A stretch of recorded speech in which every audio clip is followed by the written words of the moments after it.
यहाँ मगर में कह रहे हैं कि एक भी घूंट पानी नहीं था। जिसे ये पूरा बांसवारी टाइप का, खंजाश टाइप का था, ठीक है। फिर बाद में धीरे धीरे अधिकारी आते गए, सरकार का कुछ ऐसे ही प्रोग्राम लगता गया, बनता गया, बिगड़ता गया, आज इस रूप में आ गया। इसलिए यहाँ का वातावरण पहले के लोग जानते थे, हम लोग तो उतना ही जानेंगे जब से हमारा जन्म हुआ, संस्कार हुआ, जब से जानकारी हुई, तभी तो जानेंगे, उसके पहले जान नहीं पाएंगे। लेकिन हमारे पूर्वजों ने ऐसा बताया, मेरे पिताजी स्वयं बता रहे थे, 105 वर्ष होकर के शरीर छोड़े हैं, और इतना बताया इसके बारे में कि यहाँ पहले जब साहब आए तो एकदम घनिष्ठ पूरा जंगल एरिया था, एकदम जंगल था, और जंगल के बीच में बस करके वो अपना भजन भाव किया करते। कबीर जी, तो मतलब अकेले रहने लगे यहाँ। अकेले वीरान, अरे वो संत थे ना, उनसे क्या लेना देना था। जो भजन करता है उससे कोई पब्लिक से मतलब नहीं रहा। कहाँ से आए छोड़ के? काशी से। काशी से। और उस समय क्यों आए, इसका भी कारण था। बनारस मंडल के जो थे वीर बघेल सिंह राजा थे, नदी उस पार वीर बघेल सिंह थे, और नदी इस पार बिजली खां थे। तो बिजली खां कहे कि हमारे राज में आकर कर इस तरीके से दुष्टता बता रहा है कि मुसलमान की पीर औलिया मुर्गी मुर्गा खाई, खाला केरी बेटी में है, घर कर सगाई। मतलब ना तो हिंदू का हो रहा है ना मुसलमान का हो रहा है। कौन सा ना, भगो यहाँ से, भगो यहाँ से। तो काशी के लोगों ने भगाया? नहीं, यहाँ के लोग, बिजली खां। अच्छा, कि भाई यहाँ से भगाओ इसको, हमको बड़ा बदनाम कर रहा है, तो दुष्ट टाइप का साधु है। तो तमाम त्रास दिया, हाथी चढ़वाया, बिजली के 60 सिर उनको त्रास दिया। लेकिन वो कहे सुनो, तुम्हारा बिजली का त्रास कुछ नहीं करेगा, हाथी तुम्हारी कुछ नहीं करेगी, मैं जैसे हूँ तैसे रहूंगा। फिर बाद में बिजली खां को मतलब तमाम त्रास देने के बाद बिजली खां भी शिष्य बन गया, मुसलमान होते हुए शिष्य बन गया कबीर का। कि अरे बाप रे बाप, ये तो क्या क्या नहीं कर दे रहा है, और ये तो देखने लायक है, अरे बाप रे बाप, इसकी तो हैसियत है कुछ नहीं समझ में आ रही है। फिर बघेल सिंह घर से आए, क्योंकि उनका भी राज था, नदी के सरहद तक उनका भी था, और नदी के बाद बिजली खां का था। अब दोनों राजा इतना संबंध जुटा लिया, अरे भाई वो दोनों शिष्य नहीं है, भगवान तो है, ये तो साक्षात ईश्वर है, इसके ऊपर विजय पाना बड़ा मुश्किल है। इसलिए हम दोनों शिष्य बन जाते हैं। हाँ। दोनों शिष्य बन गए। लेकिन जब शरीर की अंतिम अवस्था आई तो आपने ये नहीं बताया कि काशी छोड़ने का क्या समझ? काशी छोड़ने का एक ही मतलब था, क्या काशी, क्या उसर मगहर, राम ही कौन नहीं हो रहा। जो काशी में मरता उसका मोक्ष होता है, और मगहर में जो मरता, ऐसा किंवदंती था कि लोग यहाँ जो मरते हैं वो गधा होते हैं। उसी को साक्ष्य करने के लिए, सत्यता दिखाने के लिए उन्होंने मगहर का शरण दिया।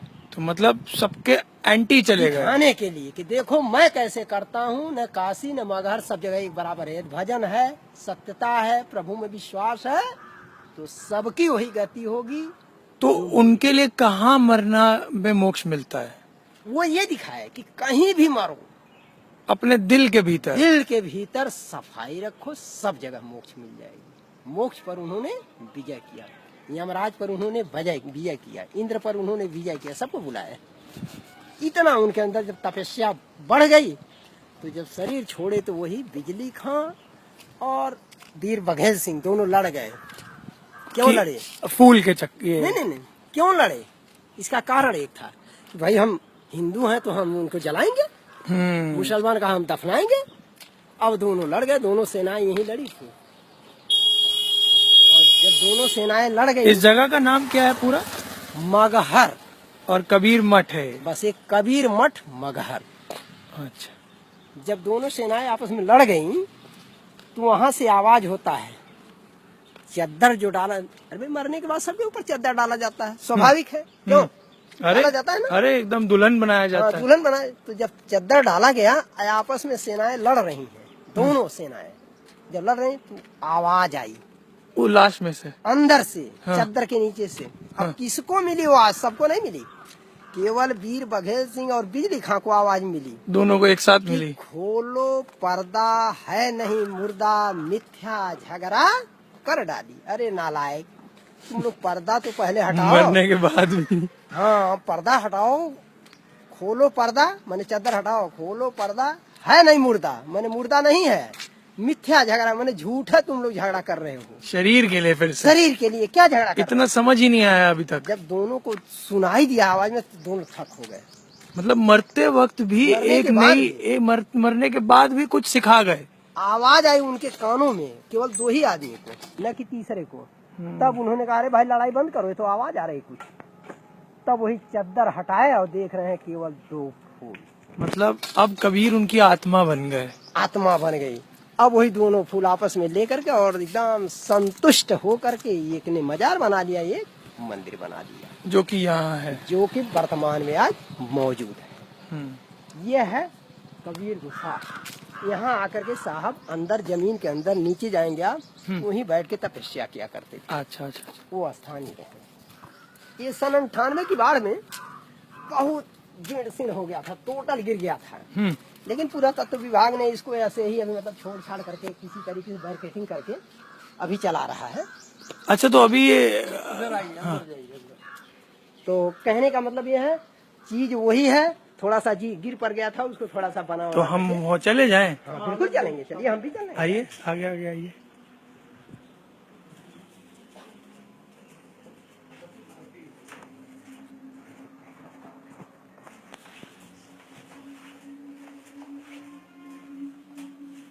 देखिए ये स्थान है, ये पूरा गिर गया था, चटक गया है और टूट गया है, मतलब तो इसको पुनः थोड़ा बहुत मरम्मत करके स्थान को एक तरह से जीवित रखने के लिए ऐसे ही जीर्ण शीर्ण अवस्था में इसको शुद्ध कर दिया। सन 98 में इतनी बाढ़ आई थी, ये सब पानी से डूब गया था अगल बगल, पूरा मगहर, पूरा मगहर का अगल बगल बहुत अथाह पानी हो गया था। अभी 98 में और 98 में ये दरक रख गया था, दीवार वगैरह है, मतलब जो भी था, तो इसी को फिर लीप पोत करके मतलब अपना ठीक करा करके और यह था स्थान यही था। ये गुफा में आकर बैठते थे, काफी भजन भाव यही किया करते थे। और अच्छा, भजन भाव यही होता था अपना? हाँ, वो जब भागते थे गुफा में तो अपना समाधि लगा लेते थे ना, तो समाधि का स्थान ही है। समाधि का मतलब एकदम एकाग्रचित होकर के प्रभु भजन में लीन हो जाना, यही समाधि कहा जाता है। मैं समझ गया, बस लीन हो जाना। हाँ, तो ये स्थान अभी वैसे ही पड़ा है। पुरातत्व विभाग जो है इसको देख रेख कर रहा है, मतलब ऐसा नहीं है कि इसको कोई छेड़छाड़ करे, पुरानी चीजों को यथास्थिति बनाए हुए है और ऐसे ही। पर आपको लगता है कि इस जगह पे जितनी सरकार को हाँ देखभाल करनी चाहिए उतनी है नहीं इस समय, मतलब वही है। कैसे आज कबीर को कभी उठाए नहीं ना हमारे देश के अंदर, निर्गुण यहाँ तो उठाते हैं मंच पे वार्षिक भंडारा जब होता है तो विश्व के लोग आते हैं, रूस, अमेरिका, चाइना, सब जगह के आते हैं। यहाँ रिसर्च करने वाले भी आते हैं। अभी तो अमेरिका के आए थे आज के 2-3 साल पहले, 1 महीने थे यहाँ, पता नहीं क्या अपना देखे उसे समझ नहीं आता क्योंकि उनकी इंग्लिश भाषा था इसलिए। हाँ, और प्लस